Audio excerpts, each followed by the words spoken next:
Ini dia, kesempatan yang dimiliki pemirsa oleh Tom Hai. Dan ternyata Nathan, itu dia! Arham Pratama lakukan sudah jauh. Ada Jesus dan Everton gol! Alhamdulillah! Alhamdulillah! Halo, Garuda fans di seluruh Indonesia. Selamat datang di channel kita. Kali ini, kita akan membahas sesuatu yang membuat jantung kita berdebar kencang. Perjalanan bersejarah Timnas Indonesia di kualifikasi Piala Dunia 2026. Timnas Indonesia telah mencapai babak keempat. Sebuah pencapaian yang luar biasa. Dan kini, tantangan sesungguhnya menanti. Di babak krusial ini, kita akan berhadapan dengan dua raksasa Asia, Irak dan tuan rumah Arab Saudi. Pertarungan ini bukan hanya tentang sepak bola, tapi tentang mimpi jutaan rakyat Indonesia untuk melihat Garuda terbang tinggi di panggung dunia. Hanya juara grup yang akan lolos otomatis ke Piala Dunia 2026, sementara peringkat kedua harus berjuang di babak playoff yang lebih panjang. Dalam video ini, kita akan bedah tuntas bagaimana prediksi starting lineup Timnas Indonesia, taktik apa yang mungkin diterapkan Patrick Kluivert, kondisi terkini para pemain, serta kekuatan dan kelemahan lawan-lawan kita. Mari kita mulai.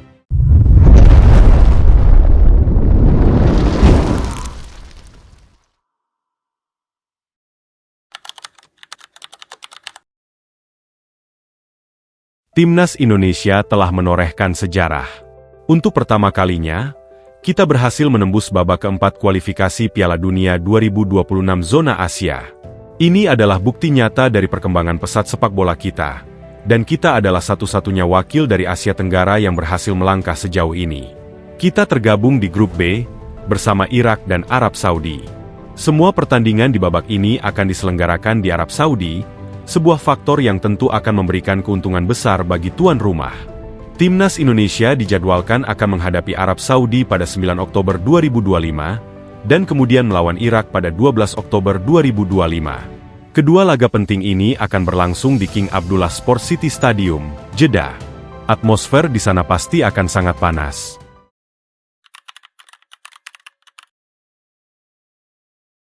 Mari kita bicara tentang skuad dan taktik Timnas Indonesia di bawah arahan pelatih baru, Patrick Kluivert. Sejak mengambil alih pada Januari 2025, Kluivert membawa nuansa baru. Meskipun ia tetap mempertahankan formasi 3 back yang sering digunakan Shin Tae-yong, seperti 3-4-1-2 atau 3-4-2-1. Skuad kita saat ini adalah perpaduan strategis antara pemain lokal berbakat dan pemain naturalisasi yang bermain di liga-liga Eropa. Bayangkan, kita punya Martin Paes di bawah Mistar, Jai Itzes, Justin Hubner, dan Rizky Ridho di lini belakang. Di lini tengah, ada Tom Haye, Ivar Jenner, dan Marcelino Ferdinand yang siap mengatur serangan. Dan di lini depan, ada Rafael Struijk, Ragnar Oratmangun, dan Ulla Romeni. Kehadiran pemain naturalisasi berkualitas tinggi ini benar-benar mengubah kekuatan tim kita, membawa standar teknis, taktis, dan fisik yang lebih tinggi. Namun, ada beberapa hal yang perlu kita perhatikan dari taktik Kluivert. Dalam debutnya melawan Australia, yang berakhir dengan kekalahan 1-5, Kluivert menerapkan formasi 3-4-2-1. Ia cenderung memilih strategi yang lebih agresif sejak menit awal, berusaha menekan lawan. Tapi, pendekatan ini juga berisiko, karena garis pertahanan tinggi yang diterapkan sering meninggalkan celah lebar di lini belakang, yang dieksploitasi lawan-lawan kuat seperti Australia dan Jepang.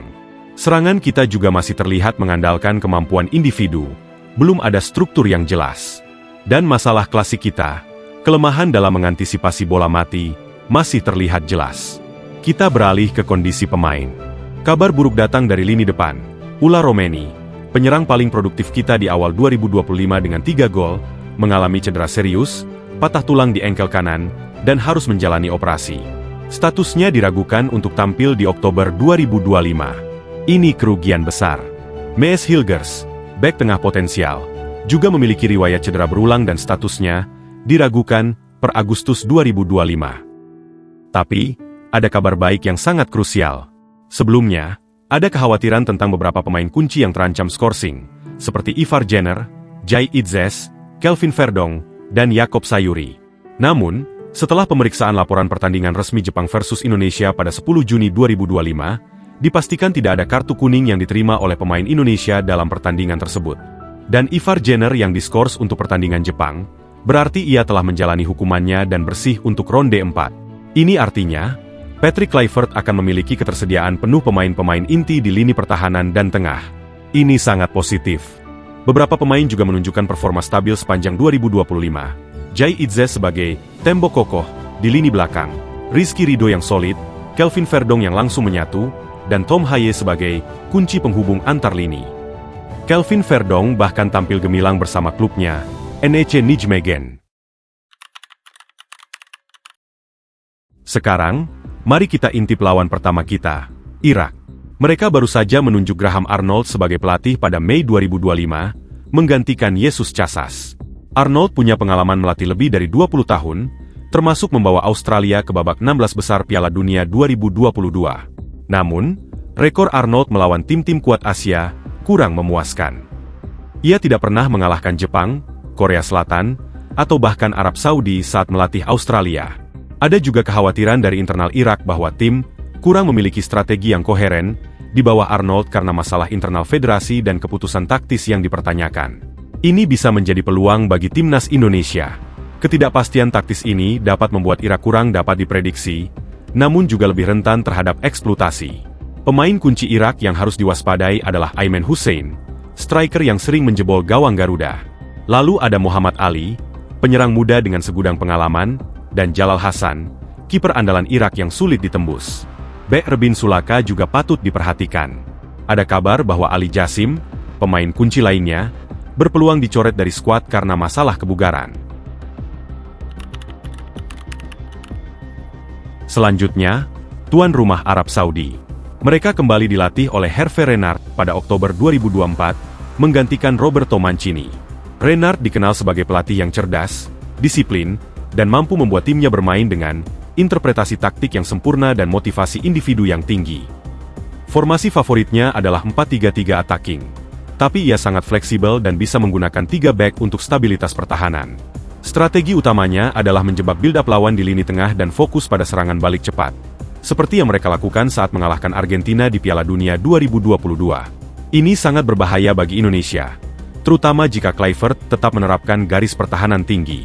Mayoritas pemain Arab Saudi bermain di liga domestik mereka, menunjukkan kekuatan liga lokal yang kompetitif. Pemain kunci yang perlu diwaspadai adalah Firas Alburaikan, penyerang muda berbakat, Saud Abdul Hamid, bek kanan serba bisa dari AS Roma, dan Ali Al-Bulai, bek berpengalaman. Namun, Arab Saudi juga menghadapi masalah cedera pemain kunci. Salem Al-Dawsari, salah satu pemain paling berpengaruh, mengalami cedera hamstring dan kemungkinan besar absen di ronde 4. Salman Al-Faraj, gelandang sentral penting, juga dipastikan absen karena cedera cruciate ligamen. Absennya dua pilar ini tentu akan melemahkan lini tengah dan serang Arab Saudi.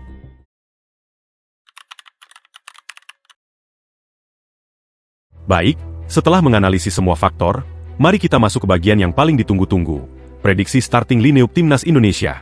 Pertama, melawan Irak. Mengingat potensi ketidakstabilan taktis Irak di bawah Graham Arnold, Indonesia mungkin bisa mengambil inisiatif lebih dalam penguasaan bola. Namun, kita tetap harus waspada terhadap penyerang mematikan mereka. Patrick Kluivert kemungkinan akan tetap menggunakan formasi 3-4-2-1, namun dengan penekanan pada soliditas lini tengah. Berikut prediksi starting 11 kita melawan Irak. Penjaga gawang, Emil Audero. Dari kabar terbaru Martin pas cedera hamstring, Emil tentu akan jadi pilihan utama mengingat dia konsisten dan berpengalaman di Eropa. 3 bek tengah, Jai Itzes sebagai pilar utama, Rizky Ridho yang solid, dan Justin Hubner untuk kekuatan fisik. Bek sayap kanan, Kevin Dix. Ketenangan dan agresivitasnya sangat dibutuhkan. Bek sayap kiri, Kelvin Verdong. Tangguh bertahan dan mampu membantu serangan.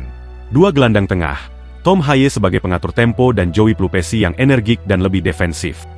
2 gelandang serang penyerang lubang, Marcelino Ferdinand dengan kreativitasnya, dan Beckham Putra dengan dribble dan pergerakan fleksibel. Penyerang tunggal, Ragnar Oratmangun. Dengan absennya Ula Romeni, Ragnar akan menjadi pilihan utama karena pergerakan dan kemampuannya membuka ruang.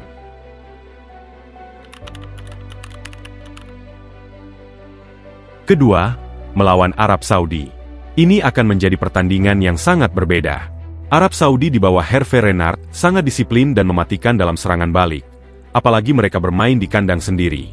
Patrick Kluivert mungkin perlu mempertimbangkan pendekatan yang lebih konservatif. Formasi 3-4-2-1 tetap menjadi pilihan, namun dengan instruksi yang lebih hati-hati untuk wingback dan gelandang. Prediksi starting 11 kita melawan Arab Saudi. Penjaga gawang, Emil Audero. Kemampuan penyelamatan krusialnya akan sangat diuji. 3 bek tengah, Jai Itzes, Rizky Ridho, dan Justin Hubner. Mereka harus sangat disiplin untuk meredam serangan balik lawan. Bek sayap kanan, Kevin Dix. Fokus pada disiplin defensif dan kecepatan dalam transisi. Bek sayap kiri, Kelvin Verdong. Keseimbangan antara bertahan dan menyerang, tapi dengan instruksi lebih defensif. 2 gelandang tengah, Tom Haye untuk memutus alur bola lawan, dan Joey Plupesi yang agresif dalam merebut bola. 2 gelandang serang penyerang lubang, Marcelino Ferdinand dan Beckham Putra. Kreativitas mereka akan vital untuk menciptakan peluang dari serangan balik. Penyerang tunggal, Ragnar Oratmangun. Kecepatannya akan menjadi senjata utama untuk serangan balik cepat di belakang bek lawan.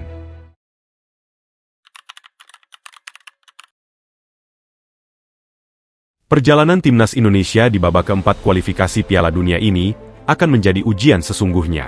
Kita memiliki skuad yang lebih dalam dan berkualitas, terutama dengan masuknya banyak pemain naturalisasi. Ketersediaan penuh pemain kunci tanpa skorsing adalah keuntungan besar. Namun, kita harus beradaptasi dengan taktik Patrick Kluivert yang agresif, terutama dalam menghadapi tim-tim kuat seperti Irak dan Arab Saudi yang memiliki strategi serangan balik mematikan. Perbaikan dalam mengatasi bola mati juga sangat penting.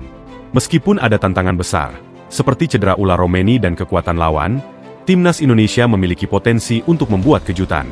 Kemampuan Kluivert untuk menyesuaikan strategi, terutama di lini pertahanan, akan menjadi faktor penentu dalam meraih hasil positif. Mari kita terus berikan dukungan penuh untuk Garuda. Semoga timnas Indonesia bisa menunjukkan performa terbaiknya dan mewujudkan mimpi kita semua untuk lolos ke Piala Dunia 2026. Bagaimana menurut kalian? Setuju dengan prediksi Lineup ini? Atau kalian punya pandangan lain? Tulis komentar kalian di bawah. Jangan lupa like, share, dan subscribe channel ini untuk analisis sepak bola timnas Indonesia lainnya. Sampai jumpa di video berikutnya.